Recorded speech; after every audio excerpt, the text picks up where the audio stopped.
Hi, my name is N.M. Latha. I am studying in first BComC in ACS Kasinagar College of Arts and Science.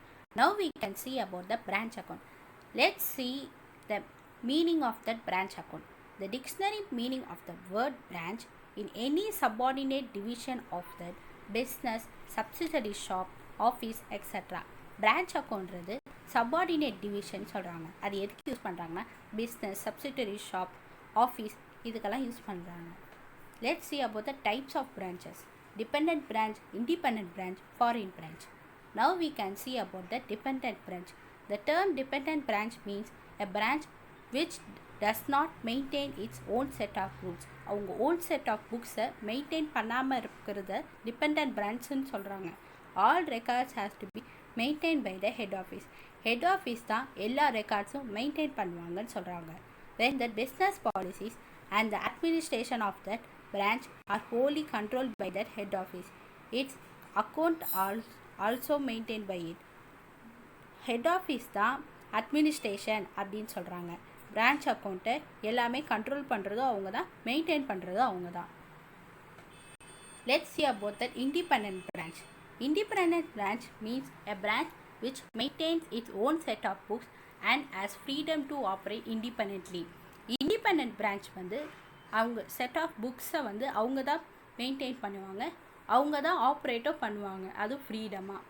If that branch is the big and carriers of the manufacturing operation also, அது எவ்வளோ manufacturing big கேரியர்ஸாக இருந்தாலும் அவங்க தான் maintain பண்ணுவாங்க. It is allotted to operate freely within the framework to the head office policies. Head ஆஃபீஸோட policies மூலயமா அவங்க ஈஸியாக மெயின்டைன் பண்ணிப்பாங்க அப்படின்னு சொல்கிறாங்க.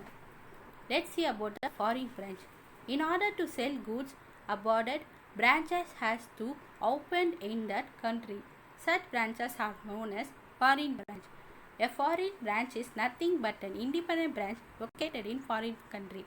Foreign branch பொறுத்த வரைக்கும் ஹெட் ஆஃபீஸ் வந்து இந்தியாவில் இருக்குதுன்னா அதோடைய பிரான்ச்சஸ் வந்து இந்தியாவிலையும் இருக்கும், அபார்டட் இந்தியாவுக்கு வெளியவும் இருக்கும். அதுதான் ஃபாரின் பிரான்ச்சஸ் சொல்கிறாங்க. மற்றபடி இண்டிபெண்ட் பிரான்ச் மாதிரி தான் இருக்கும். Now let's see about the format of branch account. Branch accountோட ஃபார்மேட் பார்க்கலாம். Opening 2 balance B by D, stock, debtors, petty cash, furniture, prepaid expenses debtor சைடில் வருது. அதே மாதிரி கிரெடிட்டார் சைடில் ஓப்பனிங் ரொம்ப ரேர், அதில் லையபிலிட்டிஸ் அக்கௌண்ட்டோட ஓப்பனிங் தான் வரும். By balance C by D, creditors outstanding எக்ஸ்பென்சஸோட ஓப்பனிங் மட்டும்தான் வரும். டெப்டார் சைடில் 2 goods into the branch, 2 bank expenses paid by HO, head office மூலியமான எக்ஸ்பென்சஸ் டு பேங்க் அப்படின்னு சொல்லி போடுறாங்க. அதுக்கப்புறம் கிரெடிட்டார் சைடில் by bank cash sales and cash collected from debtors, cash சேல்ஸும் டெப்டார்ஸோட கேஷும் போடுறாங்க. அதுக்கடுத்து return to HO, head office மூலியமாக கூட்ஸ் ரிட்டர்ன் ஆச்சுன்னா அதை போடுறாங்க. By goods sent to the branch அப்படின்னு.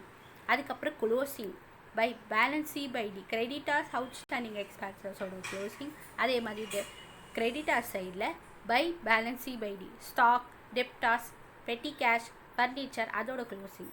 இந்த அக்கௌண்ட்டு நம்ம எதுக்கு போடுறோம்னா ப்ராஃபிட்டாக லாஸான்னு கண்டுபிடிக்கிறதுக்காக. ஸோ டெப்டார் சைடில் வந்ததுன்னா 2 general B by D profit, அதே கிரெடிட்டார் சைடில் வந்துச்சுன்னா by general B by D loss. In next video we can see about that branch account sums. Now thank you.